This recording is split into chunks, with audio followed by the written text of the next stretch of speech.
एक समय की बात है, इस धरती पर एक बहुत ही महान और परोपकारी संत हुए। जब उनका अंत समय आया तो देवदूत उनको लेने के लिए आए और उन्होंने संत से कहा कि अब धरती पर आपका समय पूरा हो गया और आपका स्वर्ग चलने का समय हो चुका है। लेकिन वे संत बोले कि अरे नहीं, अभी तो मुझे बहुत कार्य करने हैं, अभी मुझे कई लोगों को सच्चाई का मार्ग दिखाना है। उन्होंने देवदूतों से कहा, कुछ ऐसा उपाय बताइए जिससे कि मुझे इस धरती पर कुछ समय और मिल जाए।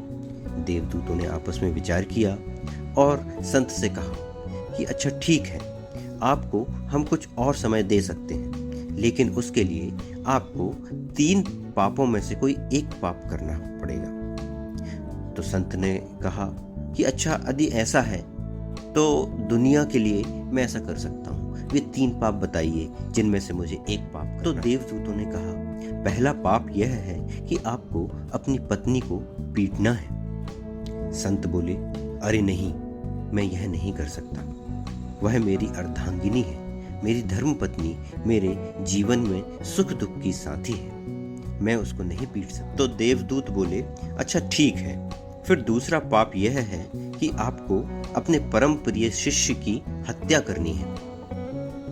तो संत कुछ विचार कर बोले, अरे नहीं, यह तो मैं बिल्कुल भी नहीं कर सकता, हत्या और मैं, यह तो बहुत ही जघन्य पाप है, आप मुझे तीसरा पाप बताइए।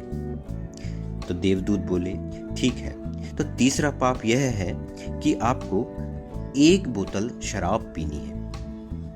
संत ने थोड़ी देर विचार किया और कहा कि अच्छा ठीक है, मैं दुनिया के लिए यह काम कर सकता हूं, इससे मुझे कुछ समय और धरती पर सद्कार्य करने के लिए मिल जाएगा।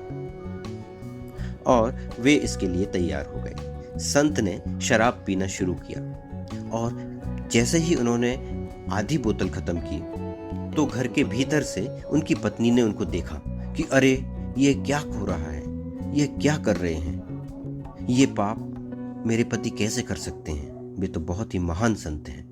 और वे दौड़कर बाहर आईं और उन्होंने वह शराब की बोतल संत के हाथों से छीननी चाहिए।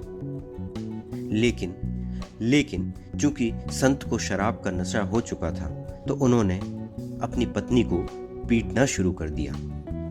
ओहो, इतने में ही बाहर से उनका शिष्य आया।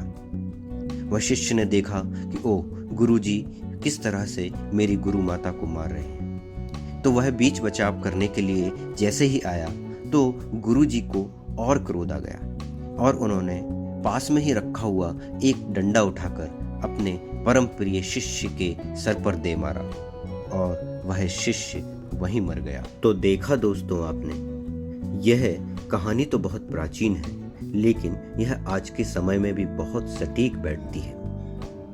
आज भी हम देखते हैं कि यह शराब लोगों से कैसे कैसे अपराध करवा देती है। यह शराब जब एक संत को खराब कर सकती है तो फिर वह आम आदमी के साथ क्या क्या करेगी। किया नशा तो एक पल में मेरा परिवार बिखर गया, और ज्यों ही छोड़ा नशा तो फिर से मेरा संसार निखर गया। धन्यवाद। और हाँ, कमेंट कर जरूर बताइए कि आपको ये कहानी कैसी लगी।